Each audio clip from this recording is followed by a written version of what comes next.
The United States is home to over 330 million Americans, making it the third largest country in the world. But despite having such a large population, some areas never became a migration hotspot. In particular, this huge part of the northern US is home to only 2% of all Americans, despite consisting of nearly 20% of the contiguous United States. Here's why. Hello and welcome to Geography by Geoff. Today we're off to explore another weird population distribution pattern in the United States. If you didn't know, the region we're talking about today largely consists of the Great Plains on one side and the Rocky Mountains on the other.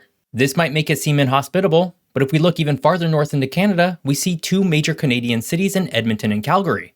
So why are there no major US cities here? We're about to find out. But before we explore why the US doesn't have a major population center in this region, be sure to check out my podcast, Geography is Everything. This week, we're going to explore the incredible geography of tea. You can listen to that episode right here on YouTube, Substack, or whatever app you use to listen to podcasts. Those of you who watch my channel regularly are probably familiar with a video I created a few months ago where I looked at what I called America's Empty Belt. And while that region still leads in terms of having the fewest people in the largest area in the contiguous United States, it led me to start looking at the northern region of the country as well, an area that I've termed the Empty North.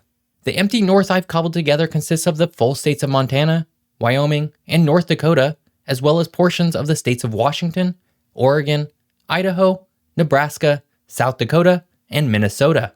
All told, the Empty North of the United States takes up a gargantuan area of about 553,000 square miles, which would equate to nearly 20% of all land within the contiguous United States. Now, despite being such a large area consisting of large parts of so many states, this entire region has relatively very few people living in it. According to the latest US Census, this region is home to approximately 5.6 million Americans. To put this in perspective, the state of Massachusetts, which is about 7,800 square miles, or about 1% of the size of the Empty North, has 7 million Americans. But of course, while it might seem like the Empty North should have at least as many people as the tiny state of Massachusetts, the entire region is quite complex. The Empty North is really a region of two very different halves.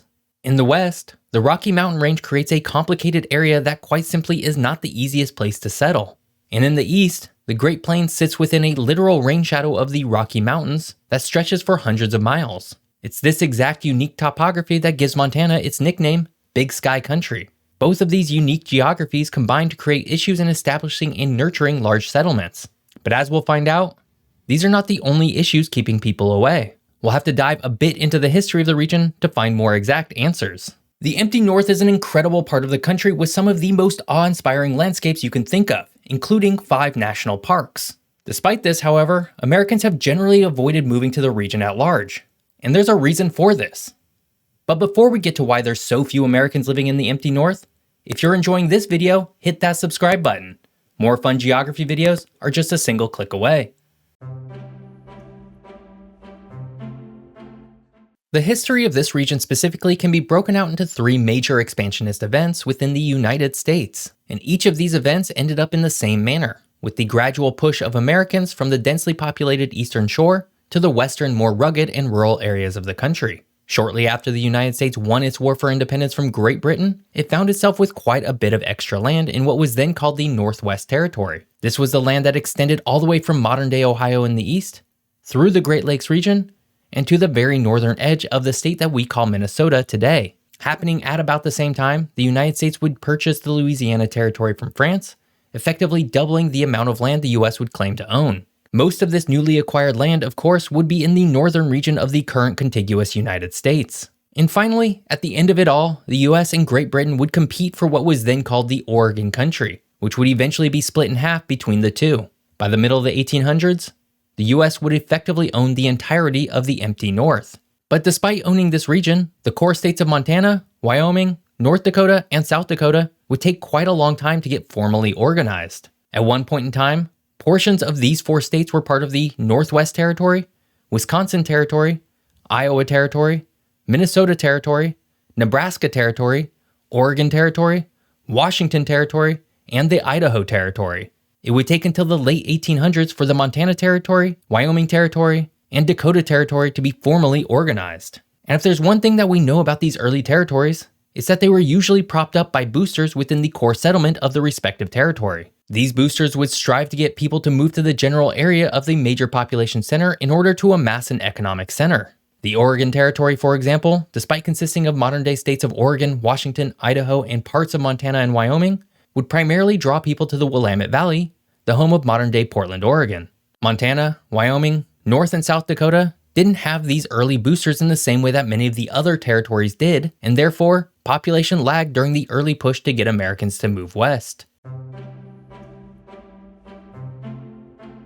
Despite not getting very many people in the early days of the American migration to the West, there's still been plenty of time to get more people to move to the empty North today. After all, Arizona wouldn't even become a full state until 1912, when it had about 200,000 people living in it. Today, however, Arizona is home to over 7 million Americans, larger than the entire empty North, despite being far smaller in size. And the reason for this can kind of be boiled down to two major reasons: topography and climate.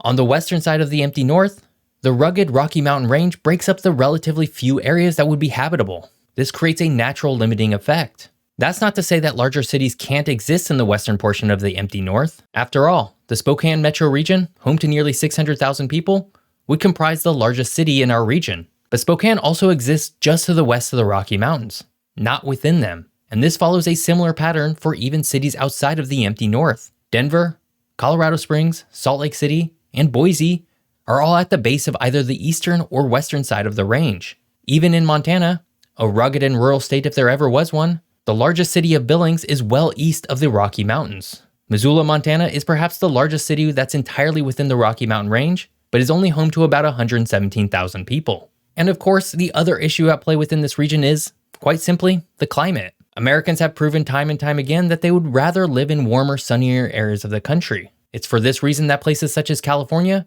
Arizona, Nevada, Texas, and Florida have grown tremendously over the last few decades. The empty North, however, can get quite frigid. According to the Köppen method of determining climate across geographies, the entire empty North is a complicated mishmash of cold, snowy regions and cold, arid regions and little else in between.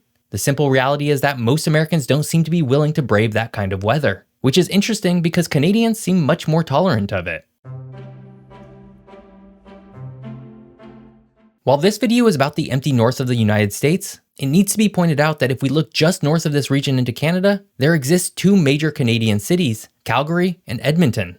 And within Canada, those two cities make up the 5th and 6th largest metro regions respectively. If the United States had its 5th and 6th largest metro regions within the empty North, it would have an additional 13.5 million people, the size of Houston, Texas, and Washington, D.C. And while there's definitely a longer video on why Calgary and Edmonton are so large with respect to their geographic location, it really can be summed up as a byproduct of the Canadian oil industry. In the middle of the 1900s, large quantities of oil were discovered outside of Edmonton, which brought a large industry to the city. And Calgary made for a convenient location for additional oil industry services, as well as an easy location to ship oil to Vancouver, BC, and then Asia in the west, to Toronto and Montreal in the east, or south to the United States. The empty North does have oil fields, but ones that aren't nearly as large or as easy to extract, and therefore, it has not garnered nearly the same population around them. The empty North of the United States could have more people living in it, but a slow start to settlement, lack of industry, cold climate, and difficult terrain have all combined to disincentivize Americans moving to this region at large. And until some of that changes, the empty North will always be, well, kind of empty. I hope you enjoyed learning about America's empty North. If you did, please subscribe to my channel. And if you want to watch more of my videos, you can do so here. Thanks for watching. See you next time.